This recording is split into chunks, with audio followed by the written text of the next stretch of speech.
Hello students. Now we are going to be discussing about 3 heterocycles in the detail. जो हमारे सबसे common 3 हेट्रोसाइकल्स हैं वो कौन कौन से हैं? पायरोल, फ्यूरान और थायोफीन.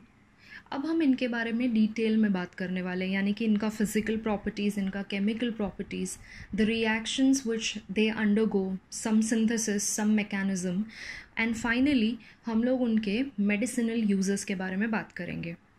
नाउ ये सब कुछ स्टार्ट करने से पहले आपने ये सुना है और आपको ये पता है कि aromatic compounds undergo electrophilic substitution reactions, और हम उसके लिए रेफरेंस मॉलिक्यूल कौन सा लेते हैं?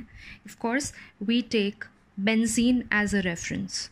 ओके, नाउ बेंजीन एक एरोमेटिक कंपाउंड है and it undergoes electrophilic substitution reactions. Now हम ये क्यों कहते हैं कि बेंजीन में इलेक्ट्रोफिलिक सब्स्टिट्यूशन होता है? If you look at the benzene molecule carefully, इसमें पाई बॉन्ड्स हैं, करेक्ट? और जिनके भी पास पाई बॉन्ड्स होते हैं वो मॉलिक्यूल इलेक्ट्रॉन रिच होता है. इलेक्ट्रॉन रिच होने का मतलब है कि that molecule acts as a nucleophile, या फिर उस मॉलिक्यूल का नेचर न्यूक्लियोफिलिक है. नाउ न्यूक्लियोफिलिक अगर कोई मॉलिक्यूल है तो ऑब्वियसली वो किसको अटैक करेगा या वो किसके साथ रिएक्ट करेगा? Definitely it is going to attack an electrophile. That is why it undergoes electrophilic reactions. Now electrophilic substitution का क्या मतलब है?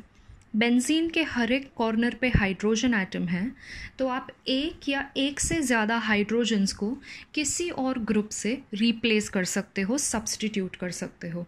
So aromatic compounds will always undergo electrophilic substitution reactions. अब ये जो हेट्रोसाइकल्स हैं वो भी तो एरोमेटिक है. हमने ये ऑलरेडी देख लिया है कि वो एरोमेटिक क्यों है और वो एरोमेटिक कैसे हैं. तो अब हमें ये तो पता है कि these molecules are aromatic in nature. तो बेंजीन की तरह ये लोगों में भी इलेक्ट्रोफिलिक सब्स्टिट्यूशन रिएक्शन होगा, लेकिन इलेक्ट्रोफिलिक सब्स्टिट्यूशन कौन से पोजीशन पे होगा पहले ये फाइंड आउट करना ज़रूरी है. Now in order to find out the position where the electrophile will prefer attaching itself, the best way is to write down the resonance structure. Resonance से हम रिएक्शन का साइट पता कर सकते हैं और रेजोनेंस के मदद से हमको मॉलिक्यूल के स्टेबिलिटी के बारे में भी पता चलता है. नाउ रिएक्शन साइट पता करने के लिए let us look into the resonating structures of pyrrole. Exactly ऐसे ही रेजोनेंस स्ट्रक्चर्स फ्यूरान के लिए भी आएंगे और ऐसे ही रेजोनेंस स्ट्रक्चर्स थायोफीन के लिए भी आएंगे. So I am not going to write resonance structure for all the 3 molecules. मैं सिर्फ यहाँ पे पायरोल के रेजोनेटिंग स्ट्रक्चर्स लिख रही हूँ. उससे आपको समझ में आ जाएगा कि इलेक्ट्रोफिलिक सब्स्टिट्यूशन इसमें कहाँ पे होगा.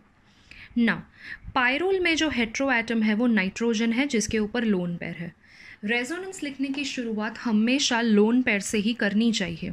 ओके, सो सबसे पहले हम इस लोन पेयर को यहाँ शिफ्ट करेंगे, as a result of which उसका जो नियरेस्ट बॉन्ड पेयर है दैट इज़ दिस, वो इस कॉर्नर पे शिफ्ट हो जाएगा.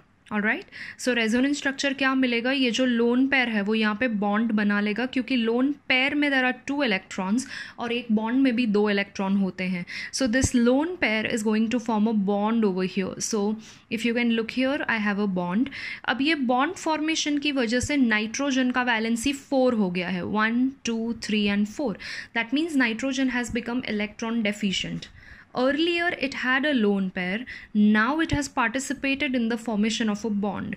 तो bond form की होने की वजह से नाइट्रोजन के ऊपर पॉजिटिव चार्ज आया है. Now इस बॉन्ड को हमने ये कॉर्नर पे शिफ्ट किया था, तो this corner will bear a negative charge. Now ring पे जहाँ नेगेटिव चार्ज आता है उसका मतलब ये है कि वो पर्टिकुलर पोजीशन इलेक्ट्रॉन रिच है, यानी कि वो पर्टिकुलर पोजीशन न्यूक्लियोफिलिक है. तो इलेक्ट्रोफाइल उस पोजीशन पे जाकर अटैक करना प्रेफर करेगा. यानी कि हमको पायरोल में एक साइट मिल गया जहाँ पे इलेक्ट्रोफाइल अपने आप को अटैच करना प्रेफर कर सकता है, that is this side. Okay, now resonance का मतलब क्या होता है? रेजोनेंस का मीनिंग है डीलोकलाइजेशन और shifting of electrons. So now I am going to delocalise this. और इसे डीलोकलाइज करने के लिए हम क्या करेंगे? ये जो नेगेटिव चार्ज है वो यहाँ शिफ्ट हो जाएगा और उसका इमीडिएटली पास वाला जो डबल बॉन्ड है वो इस कॉर्नर पे आके रुक जाएगा. नाउ ये करने के बाद आपको क्या मिलेगा? Since this negative charge has gotten delocalised over here, यहाँ पे बॉन्ड बन जाएगा. ओके इस बॉन्ड को हमने कुछ नहीं किया है, so it will remain as it is. Positive charge on nitrogen remains as it is.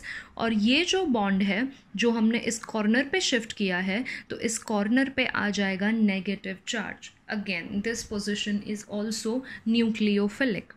Now next delocalisation कैसे होगा? इस नेगेटिव चार्ज को आप इस पोजीशन पे लेकर आएंगे और ये जो बॉन्ड है उसे आप इस कॉर्नर पे लेके आएंगे. इस बॉन्ड को हम कुछ नहीं कर रहे हैं, so that remains as it is.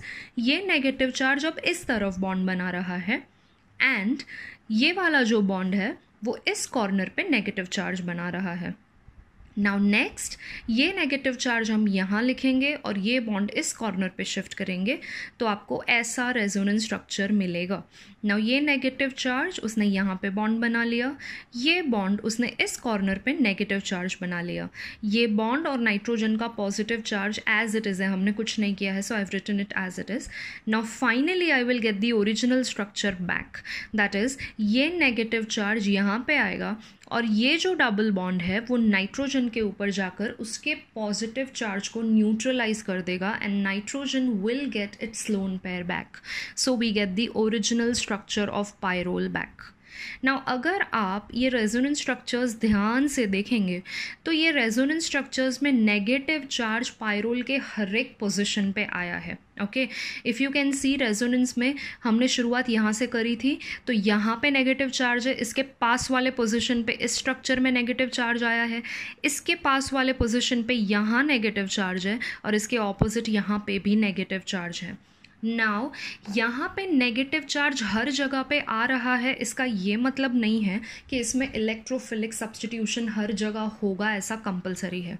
There are some reactions in which all the 4 positions of pyrrole will get substituted, लेकिन कुछ ऐसे reactions हैं जिसमें आपको आगे के कॉन्सेप्ट के हेल्प से डिटरमाइन करना पड़ेगा कि रिएक्शन कहाँ पे होंगे. यानी कि हमेशा चारों पोजीशन पे इलेक्ट्रोफाइल अटैच होगा ऐसा कोई ज़रूरी नहीं है. वो चारों पोजीशन पे भी अटैच हो सकता है, वो किन्हीं 2 पोजीशंस पे भी अटैच हो सकता है, या it can get attached only to 1 position. Now हम ये देखेंगे कि हम ये डिसाइड कैसे करेंगे कि इलेक्ट्रोफाइल कौन से पोजीशन पे अटैच होना ज़्यादा प्रेफर करेगा. ऑफ कोर्स 4 पोजीशंस हैं, तो उसमें इलेक्ट्रोफाइल का कोई तो फेवरेट पोजीशन होगा, कोई तो प्रेफरेबल पोजीशन होगा. तो now we are going to find out कि इलेक्ट्रोफाइल पायरोल, फ्यूरैन और थायोफीन में कौन से पोजीशन पे अटैक करना ज़्यादा प्रेफर करेगा. अब उसके लिए हमें इलेक्ट्रोफाइल लेकर उसके हेल्प से रेजोनेटिंग स्ट्रक्चर्स लिखने होंगे और उन रेजोनेटिंग स्ट्रक्चर के हेल्प से हम एग्जैक्ट लोकेशन या exact site at which the electrophile will prefer to attack we'll find out.